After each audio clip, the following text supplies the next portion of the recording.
Hello everyone. Before we begin today's story, I have a small favor to ask. Please hit subscribe and turn on the notification bell so you never miss our channel's new videos. It is quick, free, and the best way to support us in bringing you more dramatic stories. Your support means the world to us. Where are you watching from? Drop your city or country in the comments below. Thank you very much. Now let us return to our main character. The night began like any other. Screens glowed in a one-bedroom apartment on the east side of San Francisco, the hum of servers blending with the quiet rhythm of keys. Ava Nguyen sat cross-legged on her desk chair, hoodie up her laptop balanced on a stack of empty coffee boxes. She was finishing another freelance project, debugging a government database that was supposed to streamline digital identity verification for every citizen. She pressed enter. The code compiled smoothly, no red lines, no warnings. For a second, she smiled the small kind that belonged only to coders when the machine finally listened. But then the console flashed an alert. Data conflict detected. Please verify marital status. Her brows furrowed. She typed her ID number again. The result appeared in bold official text. Marital status married. Spouse Liam Hart. Ava blinked. What? She hit refresh. Same result. She opened the National Registry website directly and typed in her information. The system didn't stutter. It simply confirmed married to Liam Alexander Hart. She froze. That name was impossible to ignore. CEO of Hart Systems, billionaire tech mogul, the man who practically owned half of Silicon Valley's cloud infrastructure. She whispered, no way.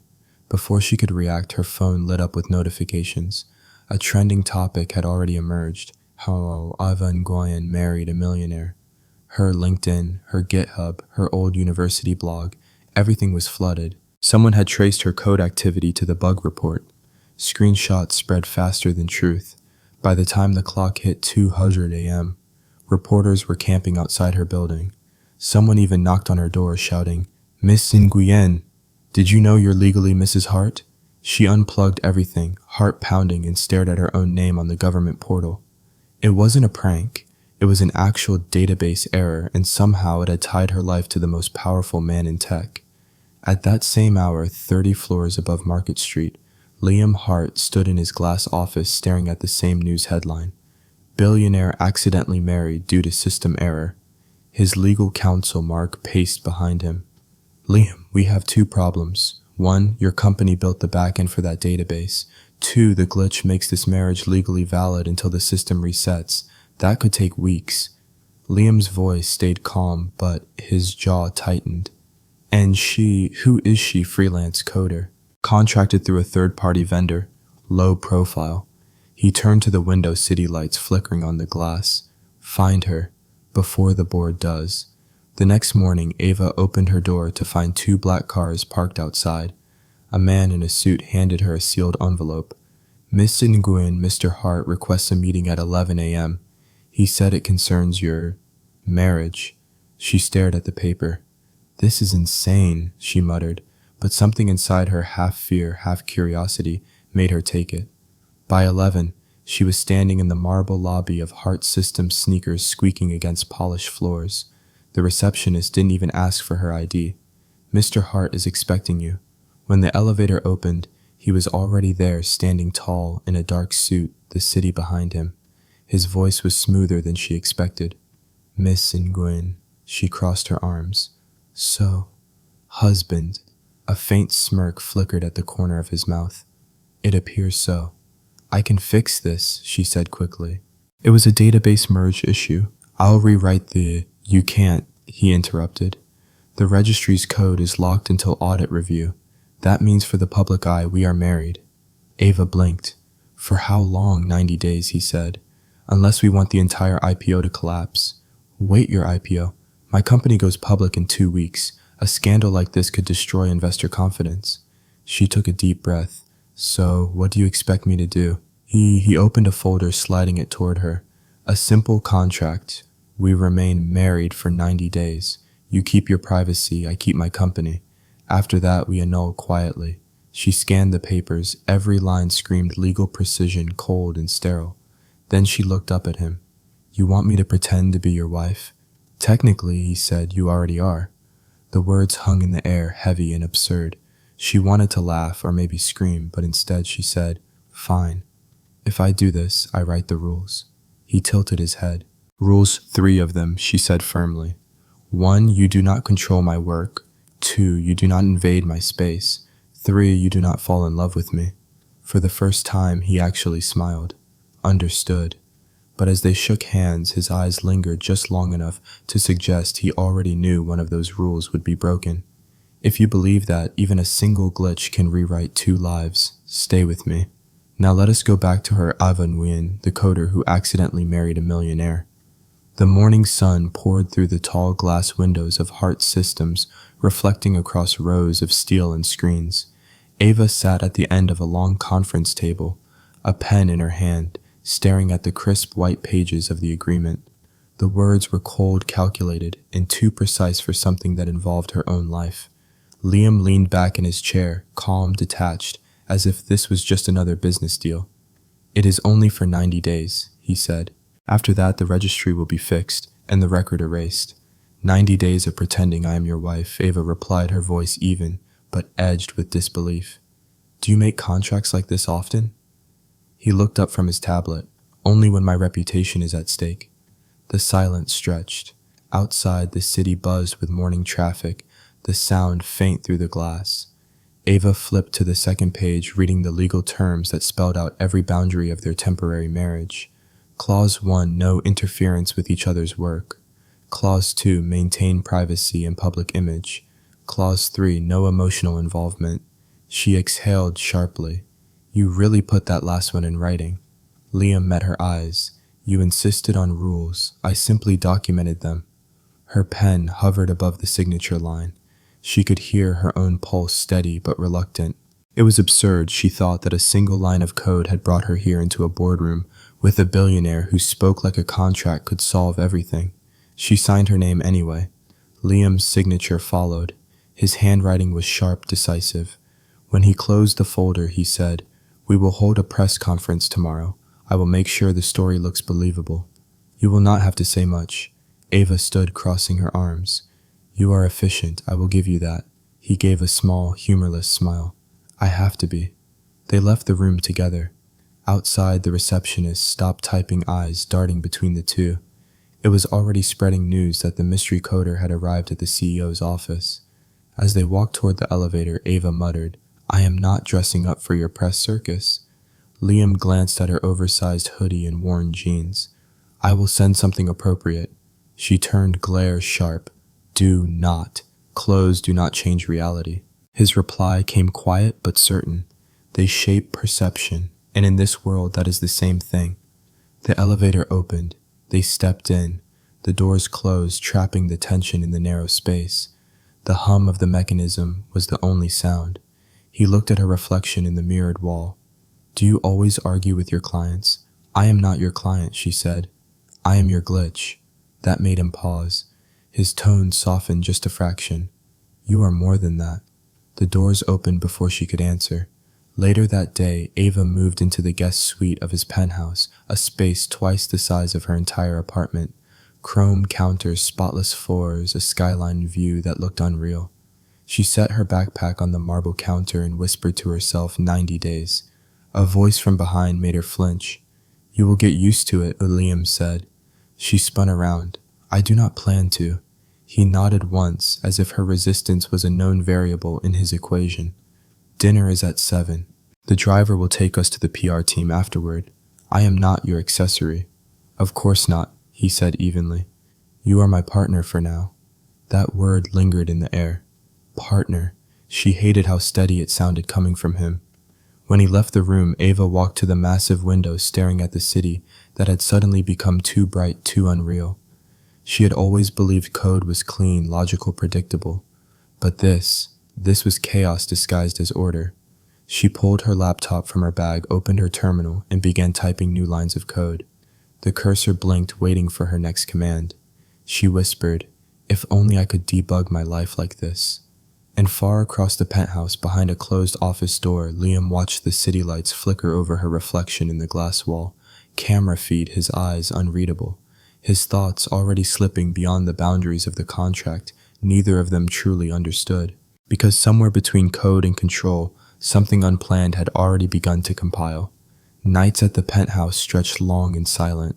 The air always smelled faintly of coffee and cold ambition. Liam worked behind closed doors, running meetings across time zones, while Ava stayed in the guest suite, her glow from the monitor painting blue across the room. For 2 weeks, they lived parallel lives, two strangers bound by digital paperwork. She coded, he strategized, and their only real conversation was the sound of footsteps passing in the hallway. But that changed one night. The system bug she had been debugging for the government database refused to disappear. It was 2 a.m, and Ava's screen kept flashing red. She leaned closer, muttering, "Come on, show me the pattern." A voice came from behind her.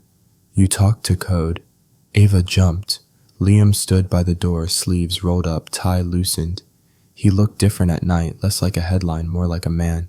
"I talk to anything that refuses to cooperate," she said.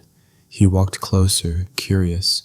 "You are still working. Some of us do not have PR teams to fix our problems." His mouth curved slightly. "Touché." He watched her fingers fly across the keyboard. The glow from the monitor lit her face, and for the first time he saw not the accidental bride from the tabloids, but someone completely absorbed in her craft. The room hummed with quiet focus. "What is the issue?" he asked. "The encryption key changes every 3 minutes," she said without looking up. "That is impossible unless someone tampered with the system." Liam's brows furrowed. "Tampered, as in on purpose," she nodded. "If this is your system, someone inside did it." He stepped closer, staring at the lines of code. "Can you trace it?" "I already did," she said, tapping one final command. A string of numbers appeared. "This user ID belongs to one of your senior developers." The silence that followed was heavy. Liam's tone dropped. "Show me." Ava turned the laptop so he could see. "Your system has a ghost." He stared at the screen for a long moment before saying, "You are good." "I am thorough," she replied. "There is a difference." Their eyes met hers, sharp and steady, his thoughtful measuring. Something flickered there, brief but unmistakable respect. Liam sat down beside her, unexpected. "Let me help." Ava raised an eyebrow. "You code I used to," he said quietly. "Before the company got too big for my hands." He reached for the keyboard. The rhythm of his typing surprised her, precise, confident. The glow of 2 monitors reflected in their eyes as they worked side by side, the hum of electricity matching the slow pulse between them. Hours passed unnoticed. When the system finally ran clean, the alert vanished from the screen. Ava leaned back, exhausted. "Done." Liam exhaled, smiling faintly. "You just saved us weeks of work." She glanced at him. "You say that like you were surprised." "I am," he admitted. "Not by your skill, by how much I wanted to see you succeed." Ava hesitated, the words hitting somewhere she did not expect. "That is not part of the contract. Neither is staying up till dawn fixing what is not your problem," he said softly. She looked away, trying to steady her breathing. "I like solving puzzles." "So do I," he replied, voice lower now. "But you might be the hardest one I have met." A silence settled between them. Outside, dawn crept through the glass, turning the city into gold. Ava closed her laptop and stood. "Good night, Mr. Hart." Liam looked up at her, eyes tired but warm. "Good night, Ms. Hart." She froze at the title meant as a tease, yet landing somewhere between irony and truth. In the hallway, as she walked back to her suite, her pulse refused to calm. Behind her, Liam remained in the office, staring at the blank screen long after she left. He whispered to no one, "Emotions do not compile." And for the first time, he wondered if that was true. The following week, the world outside their glass tower refused to quiet down. Every tech blog, every gossip site still carried their photo under one headline, "The accidental marriage that saved Hart Systems." The PR team begged Liam to appear in public with Ava. One event, his advisor said, "A couple appearance. Show unity. The stock needs it." Liam turned toward Ava, who sat opposite him, legs crossed, expression unreadable. "It will be at the Global Tech Summit," he said. 1 hour. You do not even have to talk." Ava shook her head. "You do not pay me enough to play house." He studied her. "You are being paid plenty, plenty." "Not for this," she said quietly. not to perform affection for a camera. He folded his arms. Investors do not care about affection. They care about stability. Then marry stability, she said, standing up. I am not your trophy, Liam. But that evening, as she watched the headlines flash again, rumors, doctored photos, speculation about her gold-digging past, she realized silence had its price. By morning, she sent him a single text. I will go. 1 hour. The Summit ballroom was a sea of black suits and camera flashes. Liam walked in first, polished and unreadable. Ava followed, wearing a sleek white dress he had sent, but she had altered herself, cutting the neckline higher, trimming the hem shorter, a quiet act of rebellion stitched into fabric. Reporters swarmed instantly. Mrs. Hart, how does it feel to be married to a billionaire? Ava smiled just enough. Unexpected. One leaned forward. Is it true the marriage was arranged for business reasons? Before she could respond, Liam reached for her hand, firm grounding. His voice carried smooth and deliberate. You do not need to question what is already real. The crowd buzzed. Cameras clicked. He looked at her, then, not as part of a script, but as if testing the edge of his own lie. Ava's breath caught. For a second, the noise around them blurred into silence. Later, during the interview panel, she sat beside him on the stage while executives discussed innovation and ethics.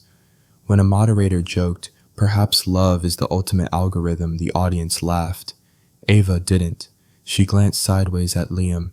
He was already looking at her. He leaned toward the microphone. Love is not an algorithm, he said. It is an error you choose to keep. The crowd applauded. Ava froze. She wanted to believe it was only PR genius, but his eyes didn't move from hers. When the event ended, they slipped into the car waiting outside. The night had turned cold, city lights scattering across the windshield. Ava stared out the window. You should have warned me about the touching. He looked straight ahead. Would you have refused? Yes, she said. He smiled faintly. Then I did the right thing. Her voice was sharp now. You used me. He turned to her. You saved me. She laughed, but it cracked halfway. That line will sell great in tomorrow's headlines. He didn't respond. The silence stretched until the city faded behind them. When they reached the penthouse, Ava stepped out first. Next time, you need a photo, hire a model. He caught her wrist before she could walk away. Ava. She looked down at his hand, then up at him. Let go. His grip loosened, but his voice didn't. You think I'm good at lying. But every word I said tonight was true. She pulled free. Then maybe truth just learned how to fake it. The elevator doors closed between them with a soft hiss. That night, Liam stood alone by the window, the city flickering below. He replayed the scene on every news site, the way she had looked at him on the stage, the tremor she tried to hide. He whispered to the reflection, You are not supposed to matter. But somewhere deep in his chest, something already had begun to fail the test. Because even in his world of logic and contracts, truth was proving to be the most dangerous lie of all. Rain pressed against the tall windows that night, streaking silver down the glass. The city below flickered like a circuit board, pulsing with motion. Ava sat curled on the couch, laptop balanced on her knees, scanning lines of encrypted code that never seemed to end. Liam entered quietly, a file in hand. He paused when he saw her hair tied up messily, eyes focused under the pale glow of the screen. Still working. Still fixing your world, she said, not looking up. He moved closer. Mine. Your system, she corrected. The one your company built for the government. He poured himself a glass of water. You talk like it is personal. It became personal when someone used your code to frame me. He froze. What do you mean? Ava turned the laptop toward him. I traced the source of the data breach. It was not a bug, it was a backdoor. Someone built it to extract information quietly to sell private data. Liam's expression hardened. That is impossible. Our security is airtight. She clicked again, opening a log of transactions, then explained this. On the screen, a line of code displayed the name of the user who had accessed restricted data. Liam read it once, then again, his jaw tightening. This is the CFO's ID, your friend, she asked. Former friend, he said quietly. He oversees all financial audits. If this is real, he's selling client data to competitors. Ava leaned back, rubbing her temples. You should have caught it sooner. I trusted him, Liam said. Maybe that is your first mistake, she replied. For a long moment they sat in silence, the rain tapping against the windows like an impatient metronome. Liam finally said, "Thank you for finding it." "I was not trying to help you," she said. "I was proving I am not your liability." He looked at her, voice low. "You just became my asset." Ava shot him a look. "Do not call me that." He smiled faintly, almost apologetically. Force of habit. By the end of the week, they worked side by side, tracing every hidden trail left in the code. Ava had never seen him like this, focused, sleepless hands inked with notes. The perfect billionaire facade was cracking. One night when the clock struck 3 a.m., she noticed him still awake, reading old emails. His shoulders were tense, eyes heavy. "You can go to bed," he said without looking up. "I will once I finish this." He nodded slowly. "You remind me of myself 10 years ago." "Arrogant?" she asked. "Relentless," he said, believing logic could fix everything. She turned to face him. "You stopped believing that." He hesitated. "Some things do not debug. Like people." He met her gaze. "Like guilt." The honesty in his tone caught her off guard. For the first time, she saw not the CEO on magazine covers, but a man carrying weight he never spoke of. Ava closed her laptop. "You do not have to fix guilt," she said softly. "You just have to admit it exists." Liam's eyes flickered to hers. "You make it sound simple." "It is not," she said, "but it is real." He leaned back, exhaling. The quiet between them felt strange, no longer cold, not yet comfortable but human. A few days later, their investigation led to a hidden server. The CFO had rerouted millions of user data logs. Ava uncovered the proof first, but before she could celebrate, she noticed another folder, one labeled with her name. She opened it and froze. It contained payment records, large sums transferred to her bank account from Heart Systems. Her pulse raced. "No, this is fake." She stormed into Liam's office, laptop in hand. "What is this?" He looked at the screen and went pale. "That is not me. Every transaction points to your company," she shouted. "Now it looks like I was part of your leak." "I will fix it," he said quickly. "You keep saying that," she snapped. "But every time you fix something, I lose another piece of myself." He stepped closer. "Ava, listen to me." Her voice cracked. "I trusted you with the truth. You turned it into a weapon." He froze, the accusation hitting deeper than she knew. "You think I would hurt you? I think you already did," she whispered. She slammed the laptop shut and walked out, leaving him standing there, surrounded by screens full of code that could not explain the chaos between them. That night, Liam sat alone in the dark, the storm outside growing louder. On his desk lay the folder labeled Contract Rule 3, no emotional involvement.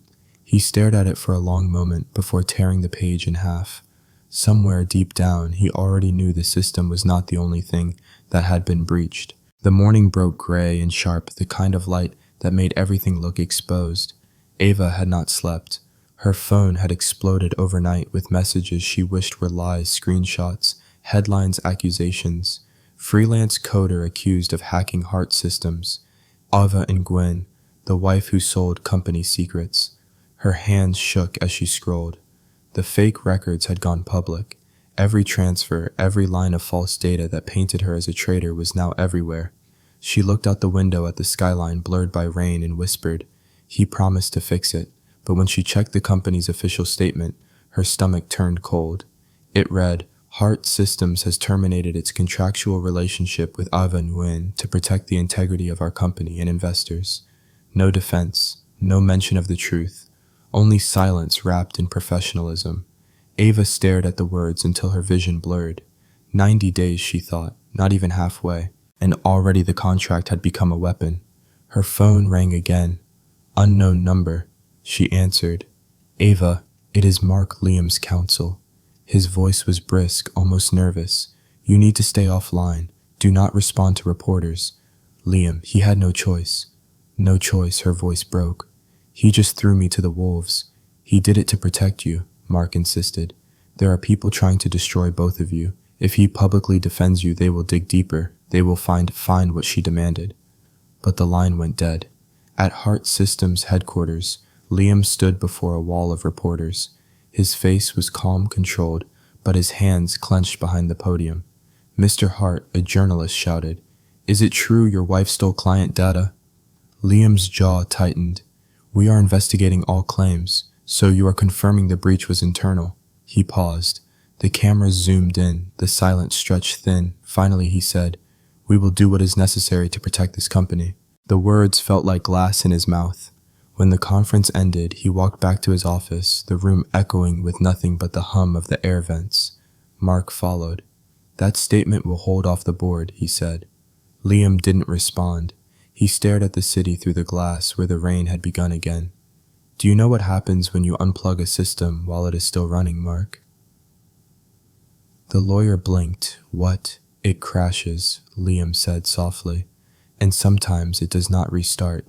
He turned away, voice low. "Find the real leak." Quietly.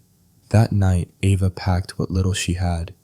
She couldn't stand the silence of the penthouse anymore, the smell of him still in the air, the echo of the life that was never real.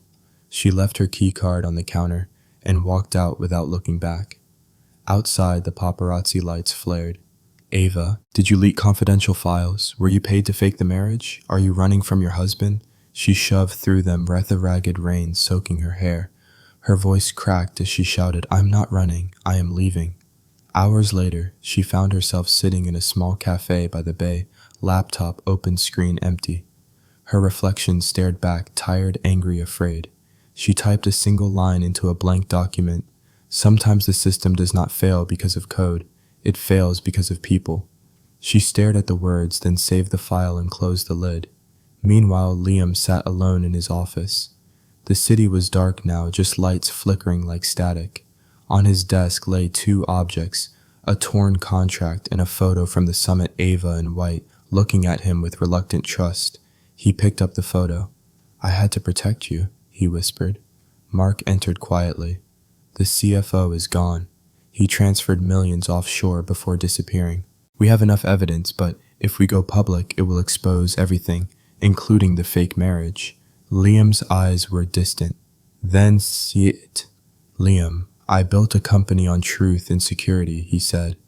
"And the only honest thing I have left is the woman I just betrayed." Mark exhaled. "What will you do?" Liam looked out the window, the rain streaking the city lights like static. "Fix it. For real this time." In her small apartment across town, Ava sat by the window watching the same storm. The contract lay crumpled beside her ink, bleeding from where her hands had held it too tightly. She whispered into the dark, "You cannot debug betrayal." But somewhere beneath the noise of thunder and the ache in her chest, a faint pulse of hope still flickered like a system waiting for someone brave enough to press restart. A month passed and the world had moved on. The headlines had found new scandals, new targets. But for Ava, silence had not meant peace. It was a kind of exile. She spent her days in a small co-working studio by the pier, writing code for small clients, drinking too much coffee, trying not to think about him. Every night she told herself she was over it. Every morning she checked the news just to make sure his face was still there somewhere, reminding her of what she had lost. Then came the email. Subject line, Global Innovations Conference. Keynote, Liam Hart. She almost deleted it, but the preview text caught her eye. Special acknowledgement, Ava and Gwen.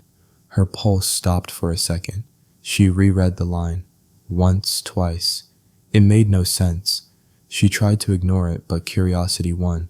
That night, she found herself standing at the back of the grand auditorium, heart hammering beneath a plain black jacket. The lights dimmed. The crowd roared. Liam walked onto the stage, the giant screen behind him flashing the Heart Systems logo. He looked as calm as always, but there was something different in his eyes, less steel, more gravity. He began his speech. "Innovation," he said, "is not about perfection. It is about admitting our failures before they destroy what matters most." Ava froze. He was not speaking like a CEO defending profits. He was confessing. Liam clicked the remote and a new image appeared on the screen. Lines of code glowing blue. "This," he said, "is the code that built our future." And this, he paused, voice steady, is the name of the person who saved it. Her name filled the wall behind him. Ava Nguyen. Gasps rippled through the audience. Cameras flashed. Liam continued. A month ago, I made a choice out of fear. I stayed silent while a good person was blamed for what she did not do. Today, I am breaking that silence. He turned toward the crowd. Ava Nguyen discovered the breach in our system. She uncovered the man who stole from us, and she paid the price for my cowardice. The room went still. Even the cameras seemed to hesitate. She is not a hacker, Liam said. She is the reason Heart System still exists. And if the world needs a headline, let it be this one, the woman who found truth inside the machine. The audience erupted. Some clapped, others simply stared. Reporters scrambled to record his words. Ava stood frozen near the exit, tears blurring the screen. She wanted to walk out, but her feet refused to move. She had imagined 100 apologies, but not this, not a confession broadcast to the world. As Liam stepped down from the stage, the press swarmed him. "Mr. Hart, are you saying the marriage was real?" someone shouted. He paused, his eyes scanning the crowd. "I am saying the feelings were," he answered quietly. Flashbulbs exploded. The room filled with noise. Ava turned away, unable to breathe. Later outside in the cold night air, she watched from across the street as he left the building. His car door opened, but before he got in, he looked up almost as if he could sense her there in the dark. For a heartbeat, their eyes met across the distance. She wanted to speak, to demand an explanation, to tell him she was still angry. But words failed her. She only nodded once, barely visible, before turning away. Behind her, the city lights shimmered across puddles like shattered glass. Liam stood still beside the car, watching her disappear into the crowd. In his hand, he held a flash drive, the last copy of the corrupted files. He tightened his grip and whispered to himself, "The source code is clean now." But he knew the truth. What had broken between them was something no system could ever patch. And yet, deep down, both of them felt it. Some errors are not meant to be erased. Some are meant to lead you back. The next evening, the city buzzed with talk of Liam's confession. For the first time in weeks, Ava's name appeared beside words like truth, redemption, and courage. Her inbox flooded again, but this time with messages of apology, admiration, and job offers she did not care to answer. She spent the night alone in her workspace, watching the video of his speech replay on loop. Each time his voice cracked slightly when he said her name, something in her chest tightened. By dawn, she knew what she had to do. Ava packed her laptop, threw on her jacket, and walked through the quiet morning streets toward the one place she swore she would never return, the Heart Systems Tower. The guards at the entrance froze when they saw her. One whispered into his headset, then nodded for her to go up. The elevator ride felt endless. Every floor that passed carried another heartbeat she was not ready to face. When the doors opened, Liam was standing by the window, sleeves rolled up, looking out at the city as if he had been waiting for her all night. He turned at the sound of her footsteps. Neither spoke at first. "You should not be here," he said finally. His voice was steady, but the exhaustion behind it gave him away. "I watched your speech," she said. "Twice. Maybe 3 times. I meant every word." "I know," she replied softly. "That is the problem." He frowned. "Why? Because now the world forgives you," she said. "But I still do not know how to forgive myself for believing you could not." Liam took a step closer. "Ava, I never stopped trying to fix it. Fixing it," she said, "was what broke us in the first place." The silence between them thickened. The city outside blinked against the glass like 1,000 signals waiting for connection. He reached into his pocket and pulled out an envelope. "I drafted the annulment papers. The contract ends today." She looked at the papers, then back at him. "After everything, you still want to end it?" He hesitated, then tore the envelope in half. "No, I want to end the pretending." Ava's breath caught. "What does that mean?" "It means I am done hiding behind contracts," he said. "You wrote 3 rules. I broke all of them, and I am not sorry." She tried to hold back a smile and failed. "You are terrible at following instructions. I am good at learning from mistakes." He took another step closer, the space between them shrinking until the air seemed to hum. "And you, Ava, are the best mistake I have ever made." She looked up at him, eyes glassy but steady. "You are still using logic to describe love." He smiled faintly. "Then help me rewrite it." For a moment, the only sound was the hum of the servers and the faint pulse of the city. Then she whispered, "What if it crashes again?" Then we rebuild, he said, together. He reached out, hand trembling slightly, and she let him touch her cheek. The gesture was gentle, almost reverent. I thought you were a machine, she said softly, but you are human after all. Do not tell anyone, he murmured. She laughed quietly, and the tension that had built for weeks finally eased. When their lips met, it was not cinematic or staged. It was slow, deliberate, full of everything they had both denied. Outside, dawn broke across the skyline, gold spilling into the glass tower. On the desk behind them, the torn contract lay between two coffee cups, its edges curled like something finally obsolete. For once, there was no code to fix, no PR to craft, no rules left to follow.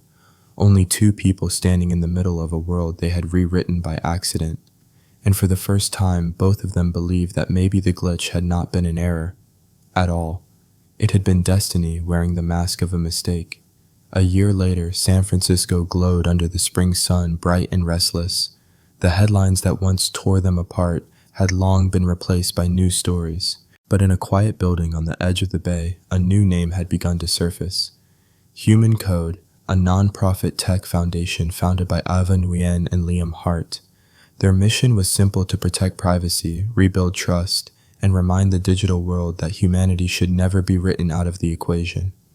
Inside the open studio, the walls were filled with sketches, whiteboards, and lines of code pinned next to handwritten notes. Liam stood by a large window looking over the water, while Ava typed at her desk. The hum of servers blended with the sound of her fingers on the keyboard. You never stop working, he said gently. Neither do you, she replied without looking up. We both know code waits for no one. He walked over, setting a cup of coffee beside her. I like this version of us, he said. She smiled faintly. Which version is that? The one that does not need contracts to stay connected. She looked at him then, sunlight spilling across his face. You learned something after all. He nodded. You taught me. For a moment they stood in quiet understanding. There were no more legal ties, no more headlines, just the soft rhythm of work and presence. Ava saved her file and leaned back. The monitor glowed with a new interface, Human Code's open-source platform for digital transparency. At the top of the homepage, one quote appeared. We met through an error, the best kind. She turned the screen toward him. Do you approve? Liam studied it, then smiled. It is perfect. As the day stretched, they prepared for their first public demonstration. Reporters had already gathered outside, eager to see what the billionaire and the coder who once broke the internet had built together. Before stepping onto the stage, Liam adjusted his tie and whispered, Do you ever think about how all this started? Every time I open my laptop, she said softly. A single line of code, one glitch, one impossible connection. He reached for her hand. I used to believe everything important in life could be calculated. Then you proved me wrong. She squeezed his hand back. You just needed a new equation. They stepped out to a wall of cameras, lights, flashing applause rising like a wave. Ava took a deep breath and spoke first. Technology is powerful, but so is truth. We cannot choose one and lose the other. She turned to Liam. We built this not to fix systems, but to remind people that mistakes can also create meaning. He nodded and faced the crowd, because sometimes the most important things are not coded, they are felt. The audience erupted in applause. Somewhere in the back, a reporter shouted, Do you still believe in digital destiny? Ava looked at Liam, smiling with the calm of someone who finally understood her own story. Yes, she said into the microphone. Because love, like code, is never perfect, but when you rewrite it together, it runs beautifully. After the event, they returned to the quiet studio as evening settled in. The bay shimmered in gold and violet. Liam sat at the piano in the corner, a habit he had picked up from long nights, thinking, and played a slow, thoughtful melody. Ava leaned against the window, listening. He looked up at her. Do you ever regret it? The glitch. She shook her head. No. Without it, we would have never met. Every mistake has a purpose. We were just smart enough to stay long enough to find it. Liam smiled and continued playing. The music filled the room more than certain, rising like the hum of electricity before a system finally stabilizes. Ava crossed the room, rested her hand on his shoulder and whispered, I think the code finally works. He looked up, eyes warm. Then let us never stop testing it. Outside, the city lights flickered to life one by one, as if the universe itself was compiling a new version of their story. Because some millionaire stories do not end with wealth or fame, they end with understanding. And some love stories are not written by chance, but by choice, line by line, until every error becomes a part of something beautifully real.